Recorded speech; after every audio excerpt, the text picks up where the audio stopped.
I forgot to do the intro. Hold on now. Hold on now. Got to do the intro. Just a second.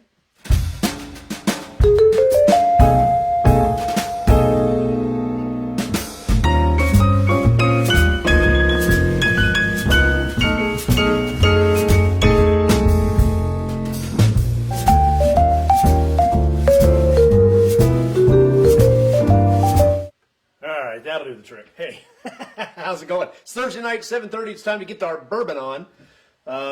Tonight, we're going to rock and roll. This is a neat whiskey. It's not a bourbon, although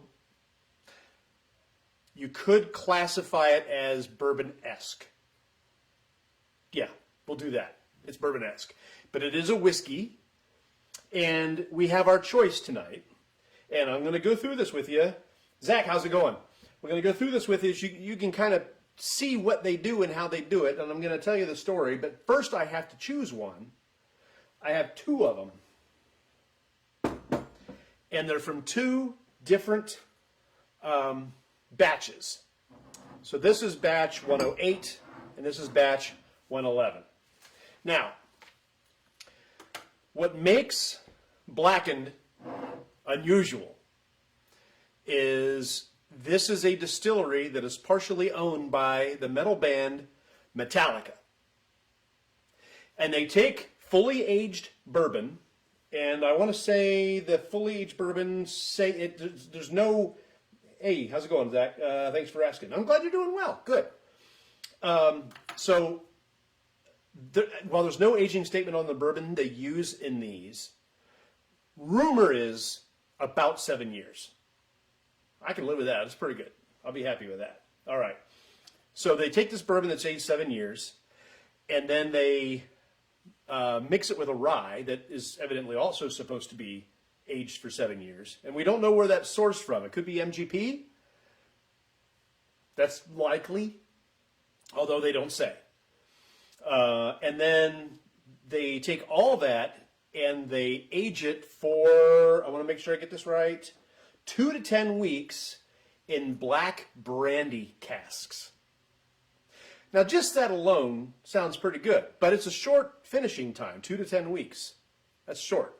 So they're going to leave it in there, and they're going to taste it, and then they're going to leave it in, and they're going to taste it, then they're going to leave it in. And when it finally gets to the way they like it, then they're going to let it out, right? But that's not all. They have this, and I wrote this all down because I don't want to mess it up, so I'm just going to read it because it's pretty cool. Let's see, it's made at the Sweet Ambler Distilling Company in Mineville, New York, as a collaboration between their master distiller and the hard rock band Metallica. They actually formed the distillery together, and Dave Pickerel was the original master distiller. He has since passed on, and he was from Maker's Mark and Whistlepig. Upon his passing, Rob Dietrich has taken over as master distiller, and you probably know him from Stranahan's, which is a craft distillery in Colorado. Single malt whiskey, which is a kind of a cool idea. The brand is technically produced by Whistlepig. I won't hold it against them. So it starts off with the quality of bourbons and ryes, the sweetness of the bourbon, perfectly with the spiciness of the rye. Hey, William, how are you? How's Trix? Working hard today? I didn't. But they're blended together and finished in those casks, and they'll sit for 2 to 10 weeks. Now, here's where it gets special. It doesn't just sit in those casks. They've got something that they've created called black noise. It's a proprietary concept that uses sound waves, specifically the music of Metallica. They blast it. What do they say? They pummel it. The barrel is pummeled by sound using speakers that were innovated by Myers Sound and they use them on the Metallica tours. In theory, it causes the casks to vibrate, which would then, in theory, cause the whiskey to seep deeper into the barrel where it picks up additional flavor characteristics. That's how they can get away with only doing it for 2 to 10 weeks, because it's vibrating in that barrel, and it could be getting into that wood a little bit more. Now, if you've never been to a Metallica concert, I believe in what it is they're doing, because Metallica concerts easily, I'm glad you had a good day. Good job. Metallica concerts are easily the loudest concert concerts I've ever attended. Loud. But they're the concerts that I can leave without my ears ringing because their low end is so thumpy. You feel everything.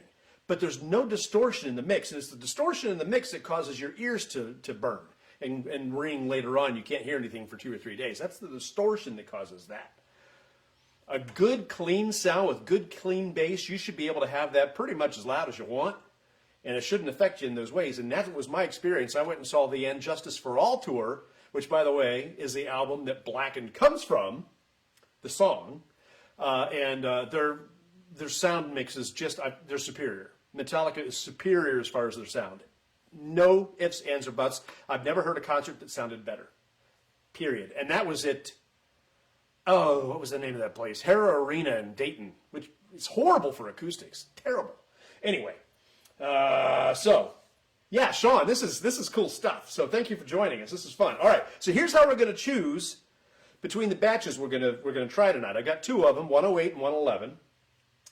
So the band themselves, or members de la bando, little Spanglish to throw in there, they choose the playlist that pummels each batch with sound.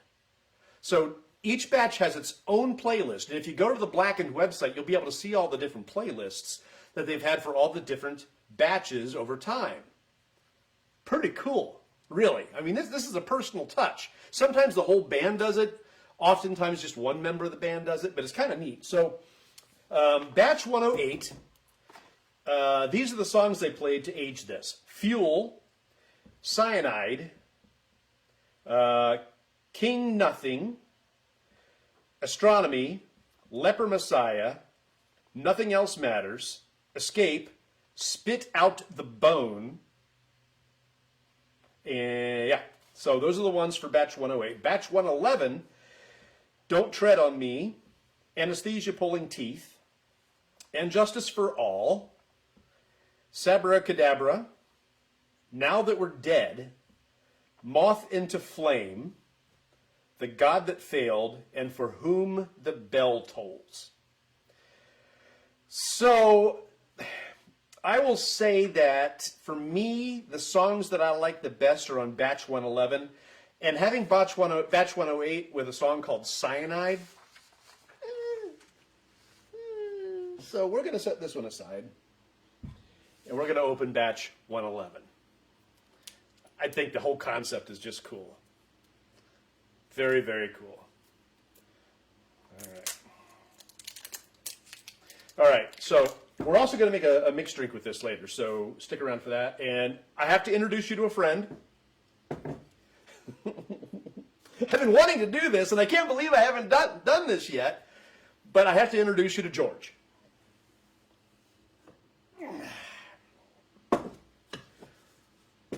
This is George. This is an ice bucket that belonged to my dad.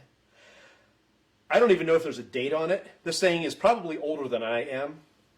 Sometimes they put dates on ceramics, but I don't see one anywhere. But this has been in my family for a very long time, and the reason that we named it George, take a good look at his face there. Take a good look. A little out of focus when I do that. Now, let me take you over and show you a picture of my dad.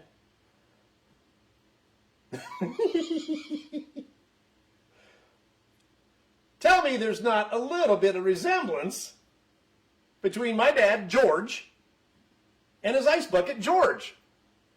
Right? Let's go back. Now, Dad's not with us anymore, but he would enjoy this. He would like this. And he knew we always called this thing George. So we'll go back to it. So this is George. Ah! So the reason I brought him out is because he's got my ice ball in him and all that stuff. So we're going to do that. And he's got the mixins, the fixins for the cocktail that we're going to do too. So one paper gone. All right. So again, this is rumored to be part. Oh, let's get it open. Woohoo! Part MGP, which is out of Indiana, and we did some MGP a couple of weeks ago with the Rossville Union. It's also rumored to be with an Alberta rye. So, okay. Since this is something a little bit different and it's got a bourbon component to it, we're going to go ahead and... hi, Sam. Hey, Ryan, how are you? Welcome. We're going to go ahead and give this a little pour and let it age a little bit. Let it air out. There we go. Ha-ha. Let's leave the cork off. All right. So, the whiskey is supposed to gain a great deal of character from the barrel. So we're going to find out about that here shortly. And then we're going to do a cocktail called the Whiplash. So I'm kind of looking forward to that. That's going to be fun. But first, while we're doing a little bit of aging, let's give Metallica just 10 seconds of love here.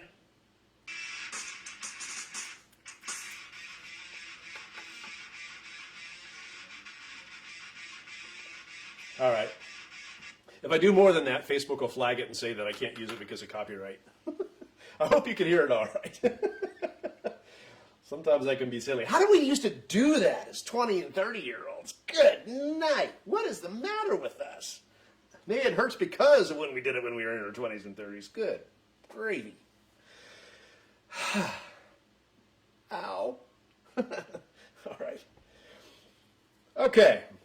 Let's give this a little bit of a try. It really hasn't aired out that much. I normally like to give it 5 minutes, but I've been bloviating and introducing you to George. And I'm looking forward to this cocktail. This is going to be something really unusual. So get out a pen and paper, kids, so you can take notes, because you're going to want to keep notes on this one. It was surprisingly hard, actually, to find recipes for Blackened. I had to go to a food and wine website to find a recipe for Blackened. How did I know that song would be played? Because you know me, Sean. You know me. Did it come through okay? Could you hear it? Did you bang head with me? Oh, jeez, stop. Stop. It was a lot better when I had long hair. And yes, I had long hair once. Like down to here. I looked terrible. It looked horrible on me. Awful.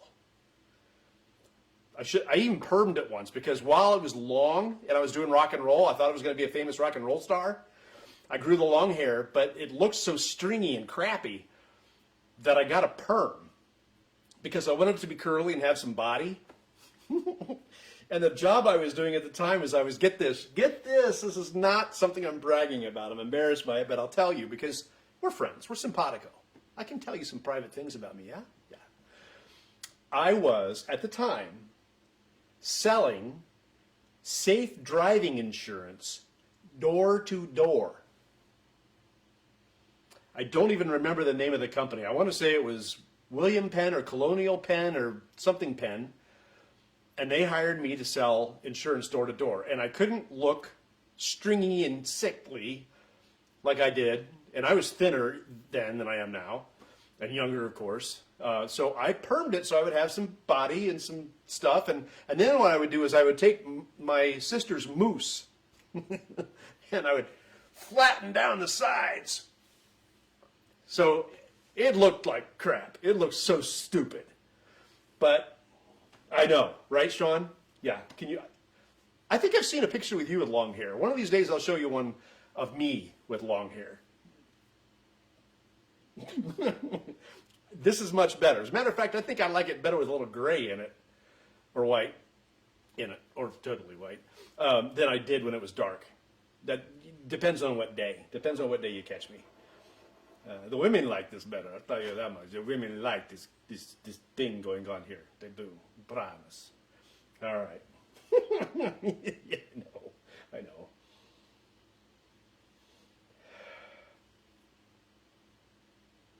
Okay, it does have a really nice honey nose. I am catching some of the fruit. Did anybody buy any of this, by the way? Because you knew like a week ago that we were going to do it, and I am gonna preview next week's at the end of this. So, and it's available. You can get it. It's vanilla forward. What do we got here? What do we got here? Fair is fair, I guess. Yeah. So, well, I'll tell you what it says, and I'll tell you what I agree with. On the nose, it's supposed to be plum, I'm not getting that, but I am getting the golden raisins. It says oak, and I'm getting that. It says brown sugar, I'm not getting that. I do have caramel and vanilla and cinnamon. Some apple. It says I should get baking spice and a bit biscuity. I'm not getting, nutmeg. Not cinnamon, nutmeg. Yeah. That's got a nice bouquet, and I like the fruit coming through. It's not real ethanol heavy, which is nice. I just stirred it up and got some more. I got a lot more fruit out of that one. That black cherry brandy is coming through on it. I like that. Yeah. And that dark raisiny, datey kind of a nose is coming through too. I didn't even check the proof on this. It's 90 proof, 45% alcohol, 90 proof. So this isn't going to hurt too bad. But then again, it's Metallica. Why would they take it easy on me now? Although they have short hair like I do now. They're not all hairy anymore. All right, Metallica. I was trying to come up with a pun, like for Lars and his drumsticks, but I'm completely devoid of puns. When has that ever happened? All right.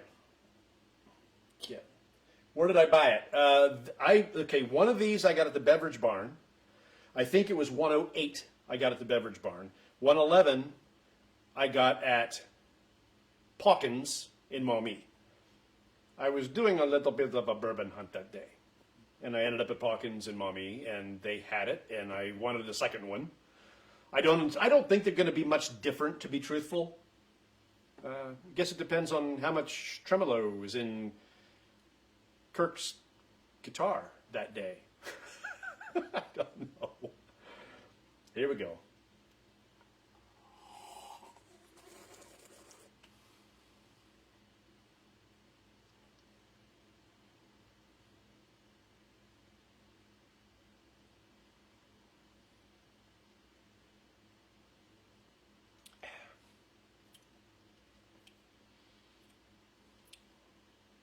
Okay.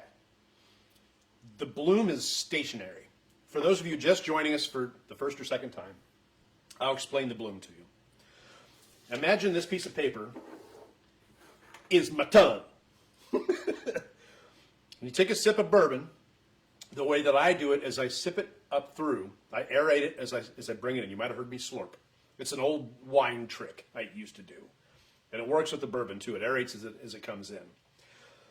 And on the tongue, it's going to start it doesn't always do this, but many bourbons do this. That burn will start in the center of the tongue and bloom its way outward. So that's what I call the bloom. I don't know what anybody else calls it, maybe just the burn.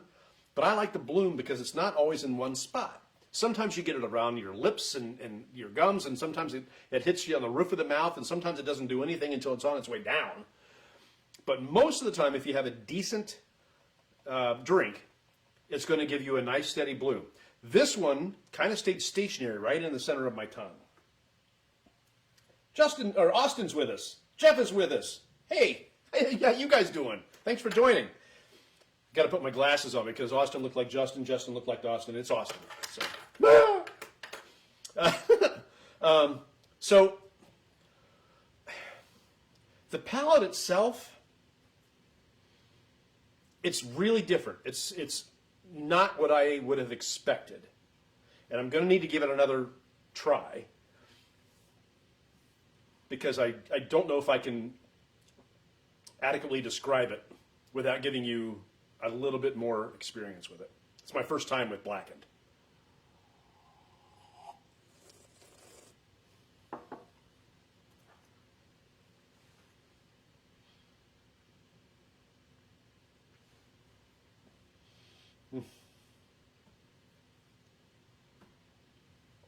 We're going to go to the flavor wheel for this one because I need some help. All right. So it's got a very If I had to look at this spice chart, I would tell you it's spicy. I think that's probably the influence of the rye. I think it's nearly a 50-50 blend of the sweet bourbon and the Alberta rye. MGP does various different bourbons, and I think that they're supposed to be the rumors are each aged like 7 years, and then of course in the brandy cask for 2 to 10 weeks. I want to say that I'm catching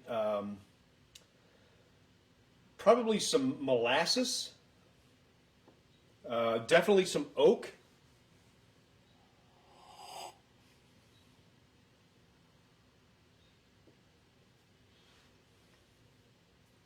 In this case, maybe some plum. I'm looking at my chart here. I'm catching maybe a little black pepper. I think coffee is a good. I think I'm catching some coffee in this. I'm going to go more towards the spice brown than the spice savory. I'm not catching the savory in there. I'm catching the spice brown. The black cherry brandy is not coming through the same way on the palate that it did on the nose. So what's new for me is the molasses type of taste to it.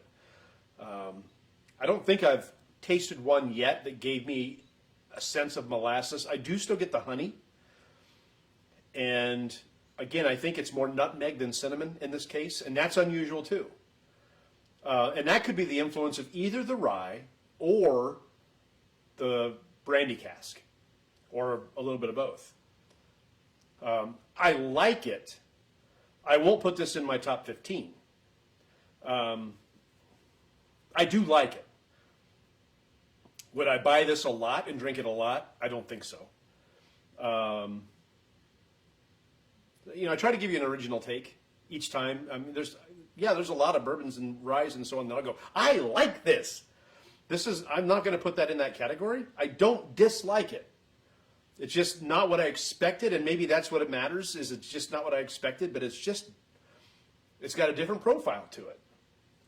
And this is the neck pour. Now, let me talk about the neck pour a minute, because I read some stuff online this week, and there are a lot of people who believe in the neck pour, that we're talking about that very first thing once it's come out of the bottle.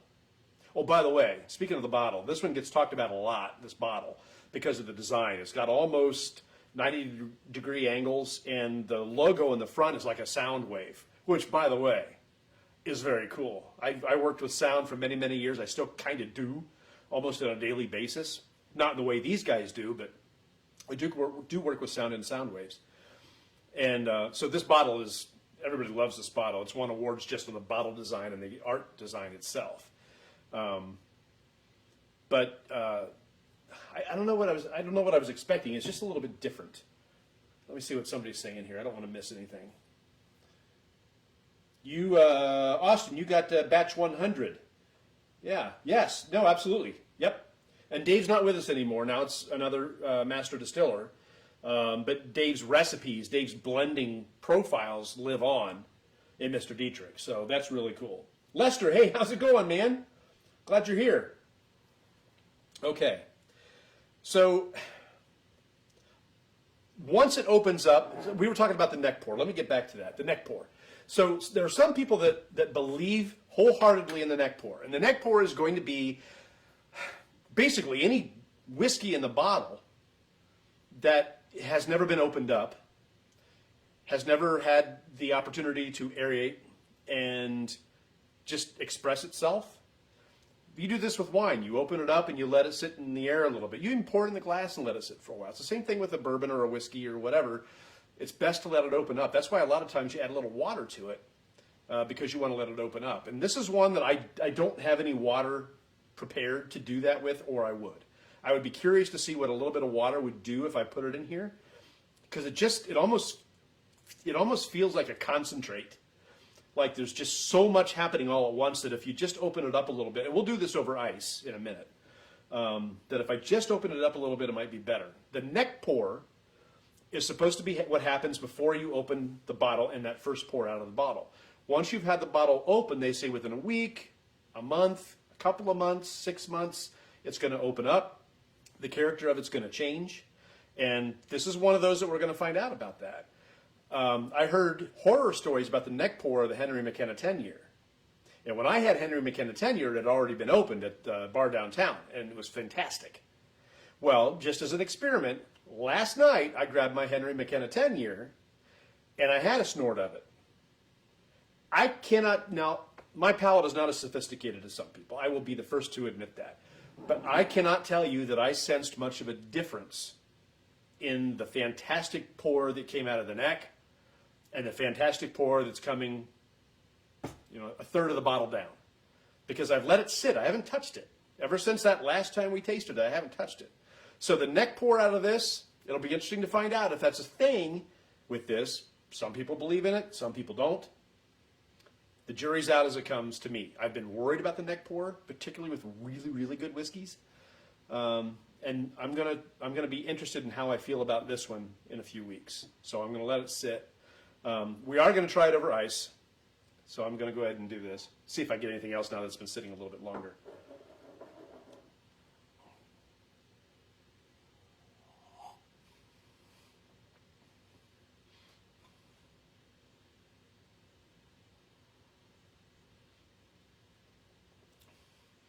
I do like it.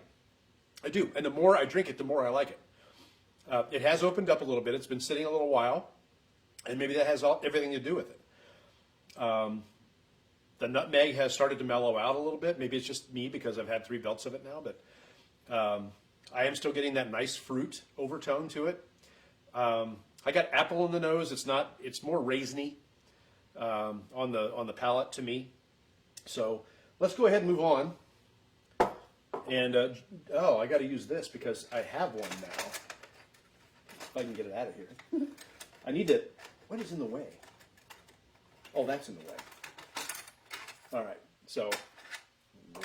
right, so I have one. I have to use it. George, let me take off your head.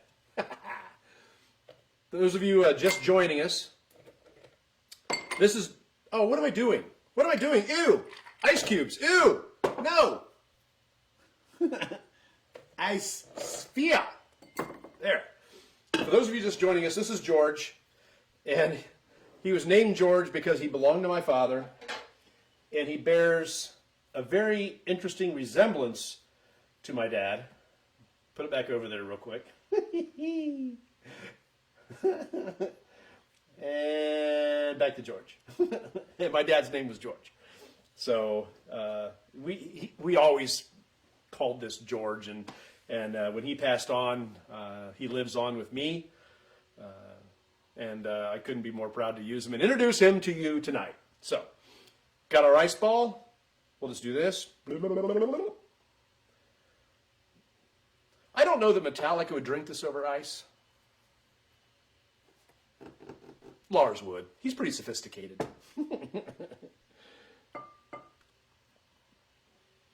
It was funny, I was trying to find Blackened, their song on YouTube, and they've been well known to lock down their music.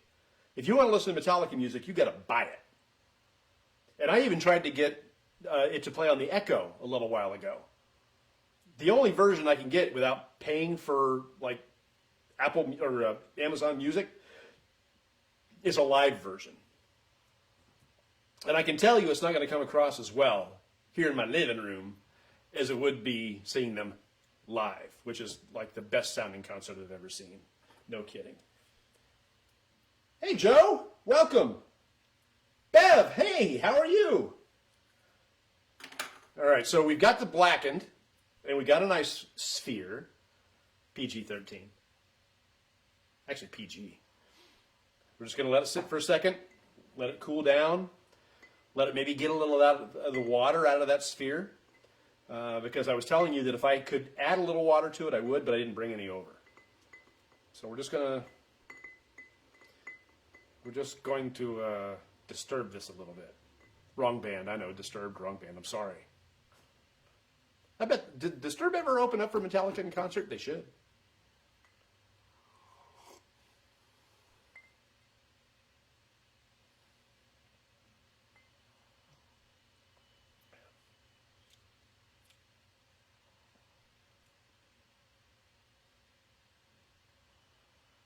I wish I could explain it to you.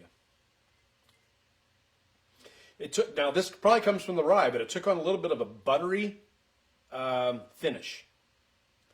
That's a predominant taste I'm getting on the finish right now is butter.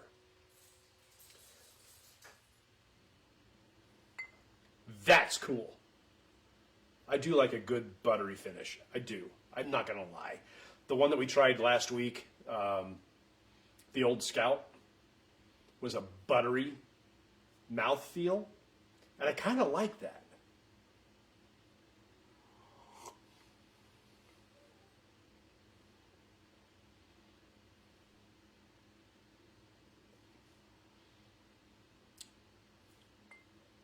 It loses some character on ice. It mellows out, which isn't necessarily a bad thing. But some of I remember I said it was kind of concentrated in a way. Some of the concentrations of flavor on ice and with a little bit of water melting out of it just kind of flutters away to me. Now, if I were to start with it on ice, that might be a different story.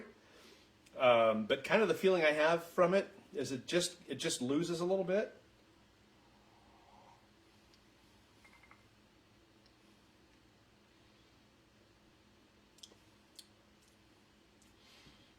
The caramel's still there. The vanilla's peeking its way out. There's definitely still some fruit in it. What the notes say, really like the blackened on ice myself. Do you, Ryan? Okay. What it says is that on ice, the bitterness drops. That I'll agree with. Bitterness is a great way to describe this neat. It's got a bitterness to it. And probably that's the difference between a nutmeg and the cinnamon is that bitterness. And it did lose its bitterness on ice. I will tell you that right now. It says that apple comes out, caramel and vanilla. The caramel and vanilla did come out. What it lost was that nutmeg, which is that bitterness. And I can't tell you that cinnamon came out. The caramel did, and the vanilla kind of did. I think on ice it's more of what it lost than what it gained. There's still some fruit overtones. Those fruit overtones are lighter. Again, this says apple. I don't know that I'm getting that. I can see where somebody would. But yeah, the caramel and the, yeah.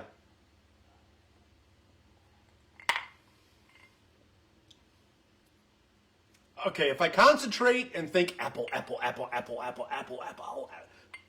then yeah, I can see it. But somebody has to tell me that that's what I'm tasting. It's like one time I was up tasting wine in Bryan, Ohio. And they had this list of flavors on this new wine they had. And I tasted it and I said, yeah, you're right on those, but you're missing one. And they said, what? I said, you're missing kiwi. They went, what? I said, yeah, there's kiwi in this wine. Grabbed my glass from me, took a sip. He called his wife over. Taste this! It's all in the eye or the tongue of the beholder. You know, if you tell somebody they're going to taste apple, you might taste apple. If you tell somebody they're going to taste this, that, or the other thing, they're going to taste this, that, or the other thing. Sometimes seeing other people's tasting notes, though, is helpful because if you're like me and you're having trouble identifying something, like I knew it wasn't cinnamon, but I didn't know what it was. And the more I read and the more I saw nutmeg, that made all the sense in the world. So nutmeg. Okay, nutmeg. All right, it's cocktail time. We are going to do one called the Whiplash. And I think I'm kind of looking forward to this one, to be truthful. I don't know if it's supposed to be served on ice, because it never really said, but I'm finally going to get to use my new shaker that I didn't get to use. The other one I had was absconded with, so I'm going to use this one. Okay, so we're just going to put some ice in the shaker. Just not much, just enough to give it some chill. All right, we'll take that out and put George's head back on. There you go, my buddy. There you go, my brother. He wouldn't like it if I called him that in real life. Dad would not like that. I should not call this my brother. He's George. All right, so we have that. Now, what we're going to do is, Oh, I gotta get the specs out so I get the right measurement. Because it's a lot of equal measure. Okay, so this is 1.5 ounces. We're going to do 1.5 ounces of everything. Might as well leave these on. I'm going to need it. All right, so 1.5 ounces of the blackened whiskey. There we go. And then 1.5 ounces of peanut butter whiskey. Now I got this teeny weeny airplane one because I've tried this before and it's not bad. It's better than I thought it would be, but it's not something I want to drink a whole lot of. But screwball peanut butter whiskey, some people just like it. And God bless you. I'm glad you do. I'm not a fan. I didn't hate it like I thought I would. It sounded friggin' revolting. But here we go. Same amount of peanut butter whiskey, and I'm glad I chose the 1.5 ounces. I only have a little bit left. I could have probably gone 2 ounces on that. 50 milliliters, I guess, is 2 ounces. I don't know. Oh. All right, so we do that. And then another 1.5 ounces of Bailey's. I had to buy new Bailey's today. I got out my old bottle of Bailey's, and when I say old bottle, I mean old bottle. I don't know if it goes bad. I think it does. But it expired in 2012, and I don't know how long I'd had that bottle. So I had to get new Bailey's today. Now, if you don't have Bailey's, and what you do have is like the bourbon cream from Buffalo Trace, that might be really good too. I thought about getting that up here, but this is an awful lot of sugar for me for one day. And then a splash. Donde está mi splash? Oh, I put it in George. There's that Spanglish I was warning you about. This is a splash of cola. That's all I'm going to do. I'm just saying cola. And then I finally get to use my handy dandy spoon because it says I'm supposed to stir it.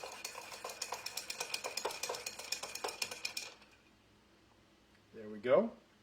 Ow. Ooh. That's pretty nice, actually. And then we're going to take that and pour it over my ice ball. And this is called a Whiplash. Now, I think some people shake it because I saw different versions of the Whiplash that were really puffy, like they'd used almost whipping cream or something. So I'm wondering if some people don't shake it, but the instructions I saw said to stir it, so that's what I done did. I'm all about following the rules. Here we go, the Whiplash.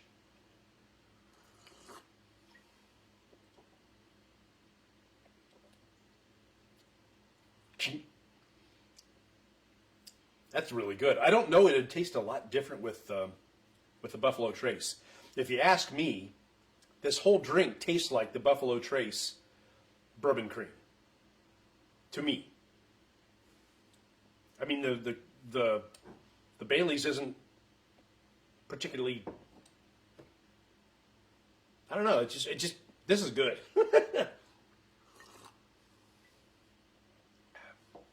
Yeah, I like that. So let me go over that again. It's called the Whiplash. It's 1 part blackened whiskey. You can do 2 ounces if you want to. If you get a little bottle like this, 2 ounces will be just about right of the peanut butter whiskey.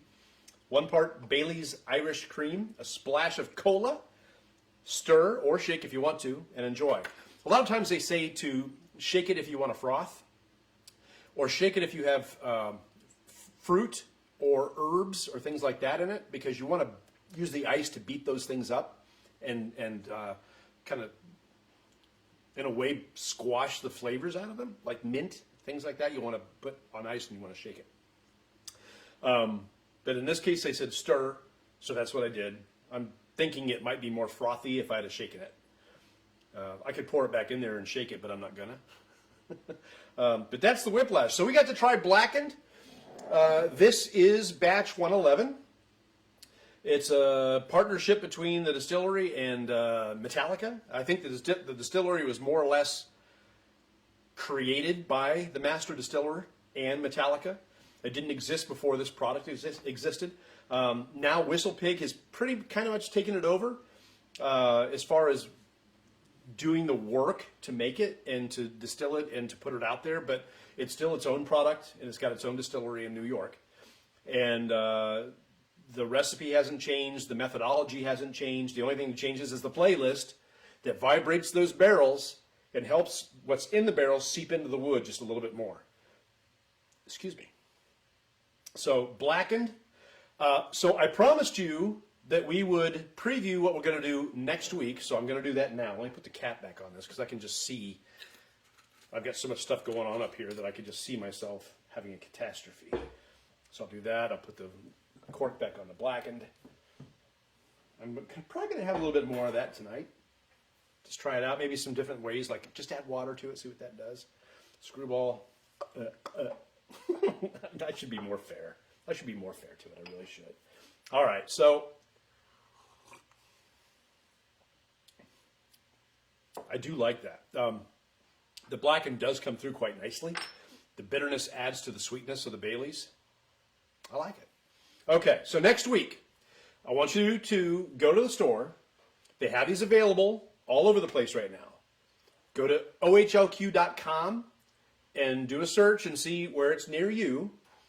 But we're going to be doing the Ezra Brooks 99 next week.